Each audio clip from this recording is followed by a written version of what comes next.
তিস্তার জল তিস্তার জল তিস্তার জল নিয়ে এতদিন ধরে চেঁচামেচি করে এবারে কি হলো, তিস্তার জল তো ভারত বন্ধ করে দিচ্ছে।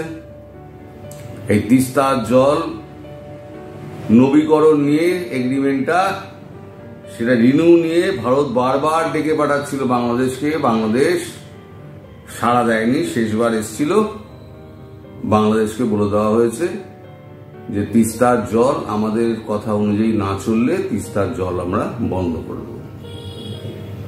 কারণ তিস্তা তো প্রবাহিত হচ্ছে একদম ভারতবর্ষের উৎসস্থল থেকে, গঙ্গা এসে পশ্চিমবঙ্গে ঢুকে সেটা তিস্তা হয়ে গেছে। গতকালকে নেশন ওয়ান্টস টু নো রিপাবলিকে একটা অনুষ্ঠান হয় ইংরেজিতে, সেখানে জলমন্ত্রকের, জলসম্পদ উন্নয়ন মন্ত্রকের একজন সচিব এসেছিলেন। তিনি এই তথ্যটি ফাঁস করে দিয়েছেন যে তিস্তার জল বাংলাদেশের সঙ্গে আর ভাগ করে নেওয়া হবে না। হ্যাঁ, কিছু জল যাবে, এখন 17% জল যায়, সেটা হয়তো 5%-এর মতো জল দেওয়া হবে। ঠিক পাকিস্তানের ক্ষেত্রে যেভাবে এগোচ্ছিল, বাংলাদেশের ব্যাপারেও ঠিক একই পথে চলেছে। এইবার বাংলাদেশের ক্ষেত্রে তিস্তার জল বন্ধের পথে চলেছে ভারতবর্ষ। এখন একটা খবর বেরিয়েছে, খবরটা করেছে ওপি ইন্ডিয়া। ওপি ইন্ডিয়া লিখছে যে গঙ্গা জল চুক্তি পুনর্নবীকরণের কাছাকাছি আসার সাথে সাথে ভারত পুনর্বিবেচনার জন্য চাপ দিচ্ছে। বাংলাদেশের সাথে চুক্তি সম্পর্কে আপনার যা জানা দরকার, 1996 সালে 30 বছরের জন্য এই চুক্তিটা হয়েছিল, যেটা 26 সালের মার্চ মাসে শেষ হচ্ছে। সেই চুক্তি অনুযায়ী 17% জল পেত বাংলাদেশ, সেটা এখন 17% কেন? কিছুই পাবে না। দয়া করে যদি 5-7% দেয় তাহলে হয়তো পেতে পারে। রাজনৈতিক স্রোত পরিবর্তন এবং নদী সম্পদের ওপর ক্রমবর্ধমান চাপের মধ্যে ভারত বাংলাদেশের সাথে ঐতিহাসিক গঙ্গার পানি বন্টন চুক্তি পুনর্বিবেচনার জন্য চাপ দিচ্ছে। উল্লেখযোগ্যভাবে 2025 সালের এপ্রিলে পহেলগাঁওয়ে মারাত্মক সন্ত্রাসী হামলার পর নয়াদিল্লি পাকিস্তানের সাথে সিন্ধু পানি চুক্তি স্থগিত করে। এরপরই ভারত ইঙ্গিত দেয় যে আভ্যন্তরীণ জলের চাহিদা বৃদ্ধির কারণে তারা গঙ্গা চুক্তি পুনর্বিবেচনা করতে চায়। তার মানে পাকিস্তানের যখন ইন্ডাস ওয়াটার ট্রিটি যখন বন্ধ করেছিল, তখনই বলেছিল যে গঙ্গা ওয়াটার ট্রিটি যেটা আছে সেটাও আমরা পুনর্নবীকরণ করব, যদি সম্মত না হয় তাহলে কারেন্টের লাইন কাটার মতো কুচ করে কেটে দেব, ফারাক্কা বাঁধ দিয়ে আর কোনো জল বাংলাদেশের মধ্যে যাবে না। কারণ জলটা হচ্ছে ভারতবর্ষের উৎসস্থল থেকে বেরিয়েছে।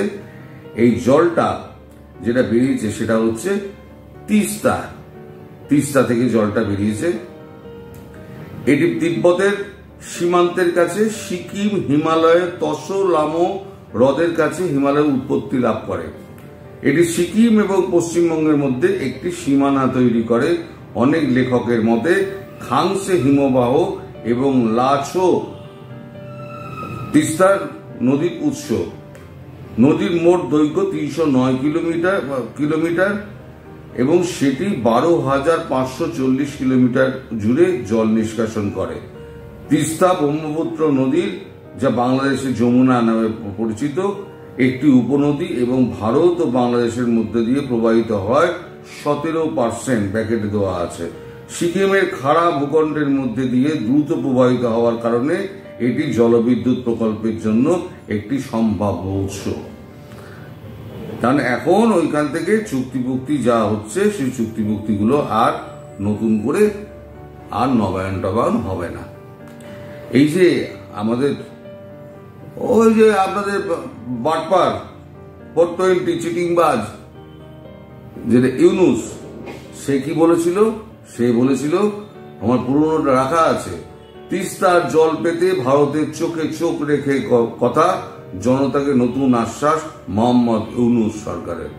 চোখে চোখ রেখে কথা বলবে? আরে পরের ধনে পোদ্দারি তো সবাই করতে পারে, নিজের ধনে পোদ্দারি কজন করতে পারে? নিজের দেশটা ধ্বংস করে দিয়েছেন তো মশাই।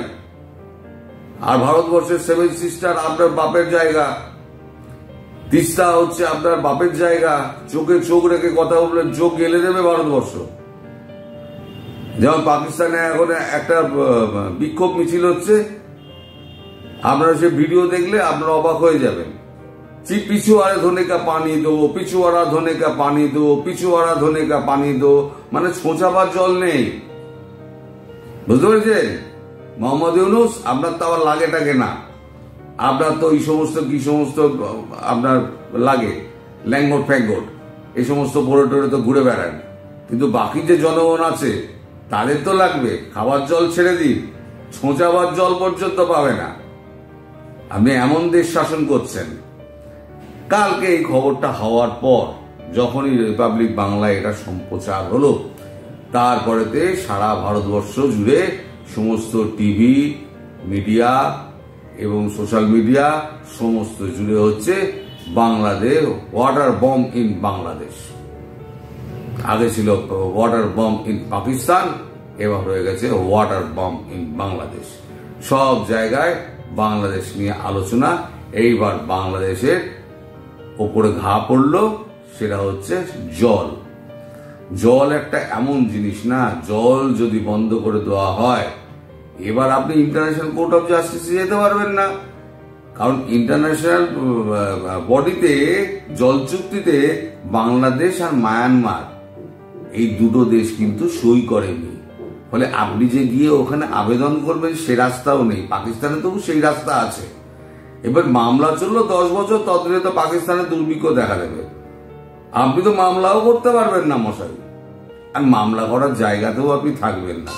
তার আগেই আপনাকে মোটামুটি শেষ করে দিচ্ছে ভারতবর্ষ, আপনাকে শেষ করে দেবে। যদি বাঁচতে হয় তাহলে পরে আপনাকে একটা কথা করতে হবে, ভারতবর্ষের পায়ে পড়ে যান, মোদী শরণং গোস্বামী হয়ে যান। নাহলে ইন্ডাস ওয়াটার ট্রিটি যেরকম হয়েছিল না, তারপরেই বাংলাদেশ পাকিস্তানের কোমর ভেঙে দিল। এবার বাংলাদেশেরও কোমর ভাঙবে না, বাংলাদেশের আগা পাঁচতলা সব ভাঙবে। এই যে আমি দীর্ঘদিন আগেই বলেছিলাম যে এবার জল যাবে, এবার কারেন্টটা যাবে, এবার মিলিয়ে নেবেন, এবার কারেন্টটা যাবে, আদানিকে দিয়ে এবার কুচ করে কারেন্টটা কাটাবে। এই যে আমি অনেক আগে ভাগে বলে দিই না, এই আগে ভাগে বলে দেওয়া তো মনে করে মানুষ মনে করে আপনার বাংলাদেশের খুব মানে মানুষ আছে, তারা মনে করে আজকে তরুণ ঘোষ বলেছে মানে কালকেই ঘটে যাবে। তা তো নয়। আমি অনেক আগে ব্যাপারটা শুনতে পাই, শুনে যেটা আলোচনা হয় শুনতে পাই, এবং নিজের মতো বিশ্লেষণ করে আমি আপনাদের বলি, যেটা 15 দিন কি 1 মাস 2 মাস বাদে হয়। আমি কবে থেকে বলে আসছি যে বাংলাদেশের জল চুক্তি বন্ধ করে দেওয়া হবে। এবার দেখুন তিস্তার জল বন্ধ হচ্ছে কিনা। সারা ভারতবর্ষ জুড়ে এখন এই একটাই আলোচনা, এবার বাংলাদেশের ওপরে মাঠটা পড়বে। জলের মাঠটা পড়লো, জলের মাঠের পরে হচ্ছে একেবারে দামাদাম বুটস অন গ্রাউন্ডস হয়ে মাঠটা পড়বে।